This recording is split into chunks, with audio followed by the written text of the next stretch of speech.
Law practice is a stressful environment, and you're dealing with a lot of very difficult situations. I used to wake up with a knot in my stomach every morning, feeling that stress. He just was burdened by work. I mean, it was always on his mind. You know, it was a hard thing for him to turn off on the weekends or to get away from it. I was just focused so intently on my career that I was letting what's really important fall by the wayside. Jeffery Thompson's law practice didn't take just his time and energy. The fast pace and the constant stress also took a toll on his body. I maintained that stress, and it continued to work on me, and it also continued to work on my body. And eventually it broke down. I began having stomach pains, severe stomach pains, that I initially, I just had no idea what it was. I thought I had an appendix rupture. Jeffery had developed diverticulitis, a painful condition that attacks the intestinal wall. Months of natural treatments had failed, and his condition had become so advanced he needed surgery to remove part of his intestine. But what looked like a textbook operation left him suspended between life and death. And I woke up to a surgeon pulling a sheet off of my stomach. And as I looked down, I knew immediately something was terribly wrong.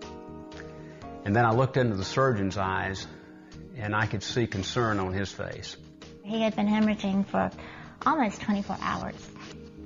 And they had continually given him blood, but it was hemorrhaging into his abdomen, and they didn't know it, into his stomach. It was frightening. I've never seen anyone so pale, but his lips were just completely white. My internal clock told me that I was getting ready to die, and I only had a few seconds of consciousness left. I reached up to grab my wife. I was just wanting to tell her how much I loved her and tell her that I was getting ready to leave her. And I went to him, and it was right after that I lost him. You know, I could tell he left. He took my hand, and then he was gone. And my life came to my center torso, and I began to rise out of my body up into that room. Everything was going haywire down below me. They were saying, I'm going to lose him. They were doing everything they knew to keep him alive at that point. It looked like it was a disaster going on, but it was the sweetest day of my life. I never had any pain, and I never had any fear.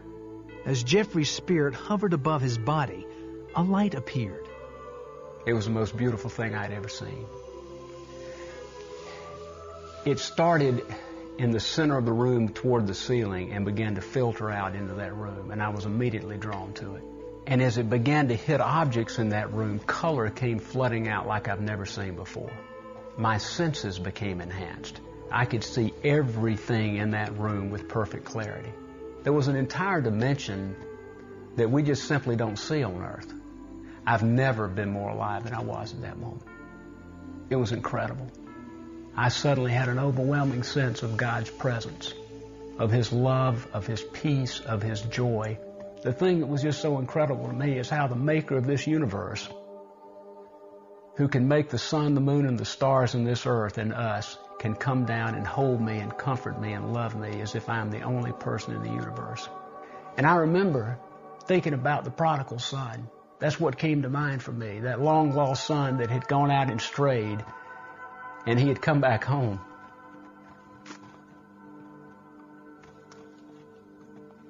And his father was coming out to hold him and to love him and to welcome him back. That's what was happening to me. It's the sweetest love there is. I told him I wanted to go with him.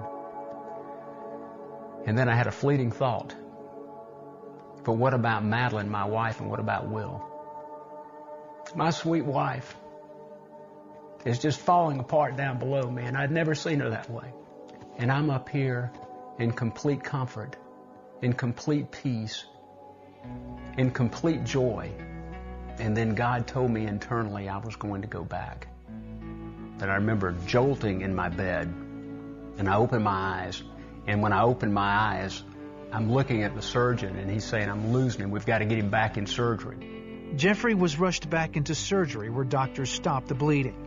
When he finally regained consciousness, Jeffery had a new understanding of God's amazing love and presence in his life. God loves you more than you've ever known.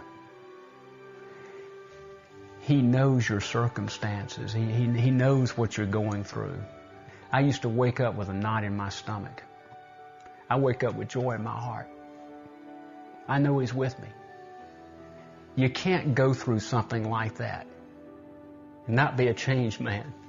He has a peace about him. He's a very peaceful and very centered. He's really not fearful of anything now. Jeffrey's recovery was long and difficult, but the peace, joy, and love of God he found on the day he faced death is now with him in everything he does. There's a peace and a love there like I can't describe to you. And it's an entirely different way of living. I've never enjoyed living more. And I understand now what's really important. I want to live for God. And I pray that He'll give me the opportunity to continue to do that.